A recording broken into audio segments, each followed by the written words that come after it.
Facebook మోసం, car cloning, lottery మోసాలు, drugs ఇలాంటి నేరాల పేర్లు చెబితే ముందుగా గుర్తొచ్చేది నైజీరియన్ ముఠాలే. లాటరీలో డబ్బులు వచ్చాయని చెప్పి మోసం చేయడం ఈ గ్యాంగ్ వెన్నతో పెట్టిన విద్య. కొన్ని వేల మంది డబ్బులు ఈ కంత్రిగాల పాలయ్యాయి. మోసాలకు బలైపోయిన బాధితుల లిస్ట్ కూడా చాలా పెద్దదే.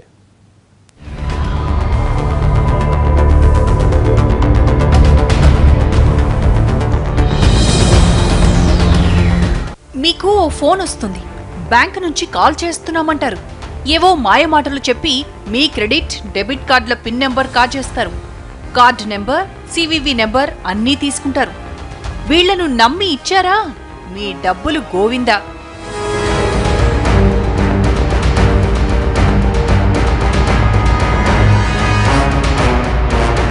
యూరో, లొట్టో, లాటరీ తగిలిందంటూ ఈమెయిల్స్ పంపిస్తారు. రిప్లై ఇచ్చినట్టయితే ఇక మీరు తప్పులో కాలేసినట్టే. కోట్ల రూపాయలొచ్చాయని చెప్తూ షిప్పింగ్ ఛార్జీలకు డబ్బులు కట్టమంటారు. మీ దగ్గర నుంచి లక్షల రూపాయలు కట్టించుకుంటారు. డబ్బులు వాళ్ల అకౌంట్లో పడగానే సెల్ ఫోన్ స్విచ్ ఆఫ్ చేస్తారు. మెయిల్స్ పంపించడం మానేస్తారు. ఇలాంటి మెయిల్స్తో జాగ్రత్తగా ఉండాలంటున్నారు పోలీసులు.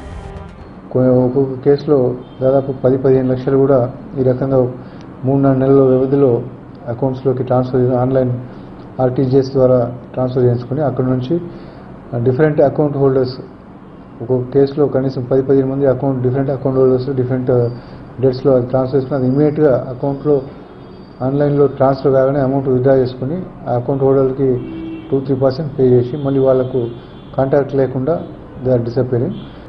ఆ వ్యక్తి గురించి, వారి వృత్తి గురించి, వారి ఉద్దేశం గురించి ఐడెంటిటీ ఎస్టాబ్లిష్ కాకుండా వారి ప్రలోభాలకు లొంగిపోకుండా జాగ్రత్త పడాల్సిందని చెప్పి విజ్ఞప్తి చేస్తున్నాను. ఇవన్నీ చిన్న చితక నేరాలే.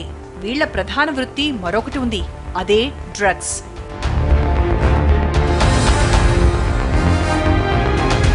డ్రగ్స్ సరఫరా చేయడంలో నైజీరియన్ ముఠాలకు మించిన వాళ్లు లేరు.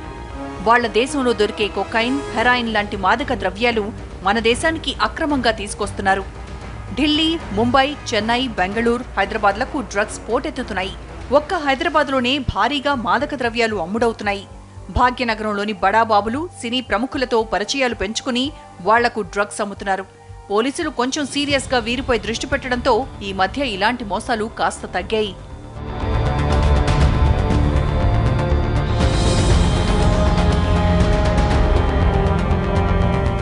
మ్యాట్రిమోనీ వెబ్సైట్లో అందమైన ఫోటోలు పెట్టి 100 మందిని ముంచేశారు మాయగాళ్లు. తాము డాక్టర్, ఇంజనీర్లమని చెబుతూ సంబంధాలు కలుపుకుంటారు. అమ్మాయిలకు గిఫ్ట్ పంపిస్తున్నామని చెప్తూ డెలివరీ సమయంలో డబ్బులు చెల్లించమని ముంచేస్తారు. ఇలాంటి నేరాలు ఇటీవల పెరిగిపోయాయి. మళ్ళీ ఒకసారి ఈ క్రైమ్ జరిగిన తర్వాత వాళ్ళని పట్టుకోవడం అనేది చాలా, ఇది మన ఇంటర్ స్టేట్, ఇంటర్నేషనల్ అఫెండర్స్, ఇది వితౌట్ ఎనీ జ్యూరిడిక్షన్. వాళ్ళని రీచ్ కావడం అనేది చాలా కష్టమైన పని, క్లిష్టతరమైన పని.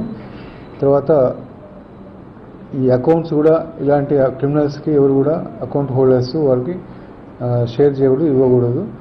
నైజీరియన్ల నిర్వాకాలకు అడ్డుకట్ట వేసేందుకు పోలీసులు శ్రమిస్తున్నారు. వీళ్లను పట్టుకోవడం కూడా చాలా కష్టమైన పని. పట్టుకున్న తర్వాత శిక్షలు వేయించడం ఇంకా కష్టం. ఇలాంటి వారితో కొంచెం జాగ్రత్తగా ఉంటే బెటర్.